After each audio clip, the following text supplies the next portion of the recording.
Hey everyone, Pastor George here with our next chapter in Reason for God. And in this chapter, chapter 6, Tim Keller talks about the idea of science and the Bible, right? So this is like probably one of the biggest ones that was a challenge to me growing up because especially with like the works of Richard Dawkins and a few other prominent atheists that really harped on the science versus religion debate, it really became the focal point of a lot of conversations, right? I mean, maybe if you guys, I know many of you were, but if you were paying attention, especially in the 2000s, and this was, I think, important because this was the first time debates about these things got onto the internet, so people could actually watch them and react to them.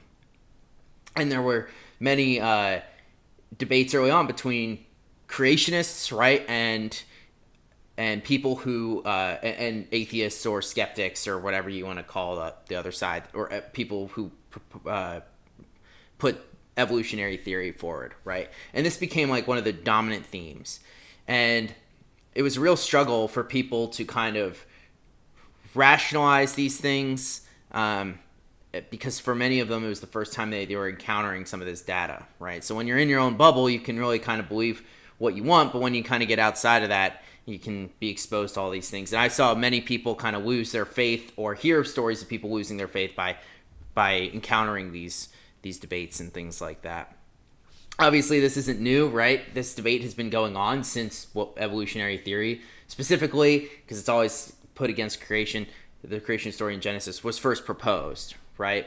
But I want to take a step back, like Tim Keller does, away from any certain place, certain debate. You can always ask me my thoughts on any sort of thing, and go out and ask the question, what is the Bible trying to say? What is it written for the express purpose of, right? What is that about? And do we have any evidence from history that has actually hindered scientific progress? Because what people want to say is, well, because you believe this, you don't believe in science. If, there's famous clips from shows like Family Guy where it's like, oh, this is a world without religion, and they're in the same year we are now, but everyone's flying cars around, right? That would not happen. And plus, there is no such thing as a world without religion.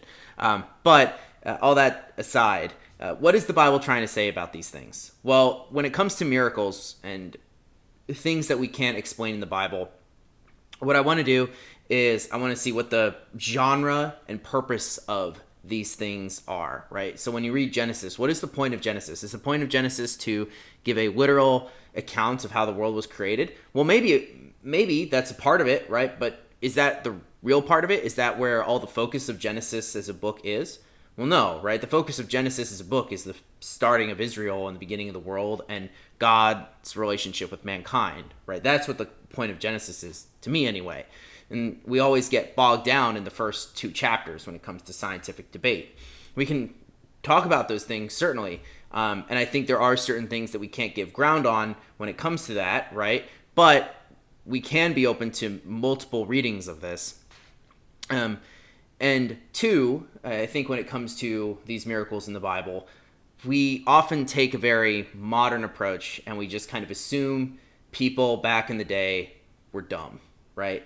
We might not say this so much, but we will basically believe it, right? So people believed in these miracles, or they were tricked by these things because people back then were not very smart, right? They didn't understand microbiology and physics and all of these very intense concepts that we use now, so they would fall in for this. One of my favorite examples of this, because I think it's just so denigrating to people in the past, is Albert Schweitzer. I think it was him.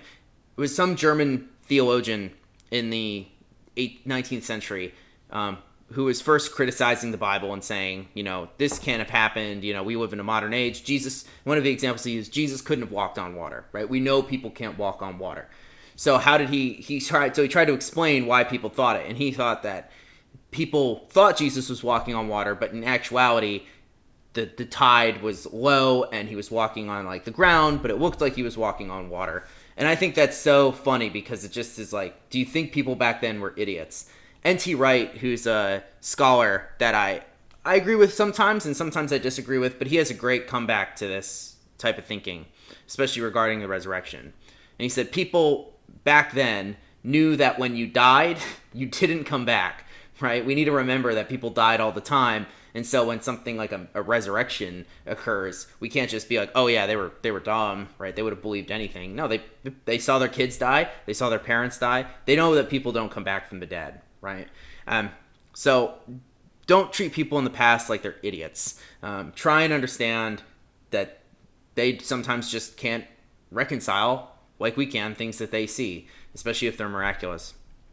And Tim Keller spends a lot of this chapter talking about what the point of miracles is. And so I'm going to read what he says. So he says, Jesus' miracles in particular were never magic tricks, designed only to impress and coerce. You never see him say something like, see that tree over there? Watch me make it burst into flames. Instead, he used miraculous power to heal the sick, feed the hungry, and raise the dead. Why? We modern people think of miracles as the suspension of the natural order, but Jesus meant them to be the restoration of the natural order. The Bible tells us that God did not originally make the world to have disease, hunger, and death in it. Jesus has come to redeem where it is wrong and heal the world where it is broken. His miracles are not just proofs that he has the power, but also wonderful foretastes of what he is going to do with that power. Jesus' miracles are not just a challenge to our minds, but a promise to our hearts that the world we all want is coming, right? We all need to remember when Jesus does a miracle in the Bible, he does it to help people, right? He does it to restore the natural order, as Tim Keller here says. But we have to remember that people are not always convinced when Jesus does his miracles, right? The best example of this ever is in Matthew, where at the very end, after Jesus has been resurrected and he's telling his disciples to go out and spread the good news, right? It says that people saw him and some doubted, right? So even after he's resurrected and walking in front of people, people still doubt. And that, I think, just shows the human heart, right? That we don't want to give up. We don't want to admit that maybe what we're seeing is true in front of us, especially what it means about our relationship with God. So those are just some of my thoughts on miracles. If you have any questions, again, please reach out to me. I hope you guys have a good day, and I will see you tomorrow to continue our little book study. See you then.